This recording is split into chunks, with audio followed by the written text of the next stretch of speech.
সময়টা চাকরি জীবনের শুরুর দিকের। আমি কেবলমাত্র ডাক বিভাগে চাকরি পেয়েছি। মানুষের বাড়ি বাড়ি গিয়ে চিঠি দিয়ে আসতাম। এমনই এক বিকেল বেলা, আপনার জন্য চা এনেছি বাবু। তুমি এখন চা আনলে? আমাকে তো এখন একটা জায়গায় চিঠি বিলি করতে যেতে হবে। জায়গাটা কোথায় বাবু? জায়গাটা গণেশপুর, এক অবসরপ্রাপ্ত মাস্টার মশাইয়ের বাসা। কাল গেলে হয় না বাবু? কিন্তু কেন? আজ তো আপনার যেতে আসতে সন্ধ্যা হয়ে যাবে বাবু। লোকমুখে শোনা যায় গণেশপুর গ্রামে নাকি ভূতের উপদ্রব আছে।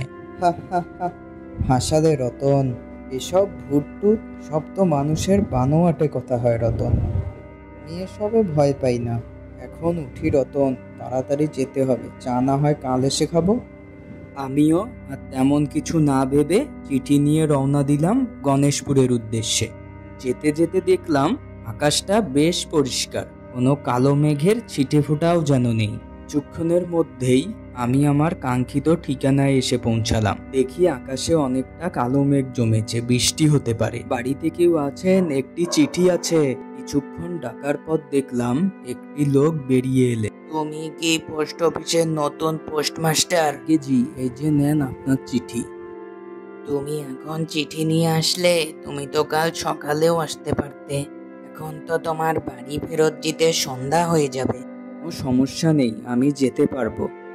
গণেশপুর গ্রাম থেকে বেরোবার পথে যে জঙ্গলটি পড়ে সেটি সুবিধার নয়, তাই সন্ধ্যাবেলা ওদিক দিয়ে না যাওয়াই ভালো।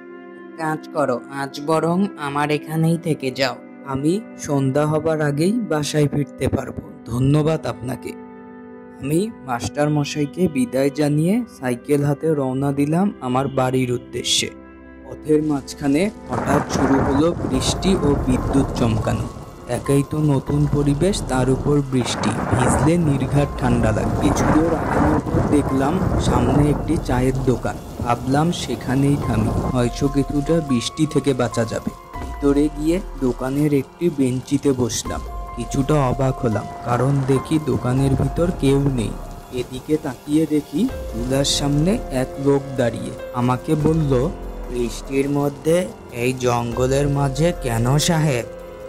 মনে মনে ভাবলাম লোকটি কখন আসলো, কিছুই তো টের পেলাম না। তার উপর তার আচরণও কিছুটা ব্যতিক্রম। গণেশপুর গ্রাম থেকে একটি কাজ ছেড়ে বাসায় ফিরছিলাম। পথেই বৃষ্টি, তাই ভাবলাম এখানে একটু জিরিয়ে নেই। হঠাৎ তাকিয়ে দেখি দোকানদার লোকটিও নেই, চুলাটিও নেই। এবার আমি একটু ভয় পেলাম ও দৌড়াতে শুরু করলাম। দৌড়াতে দৌড়াতে কোথাও না থেমে বাসায় ফেরার চেষ্টা করলাম।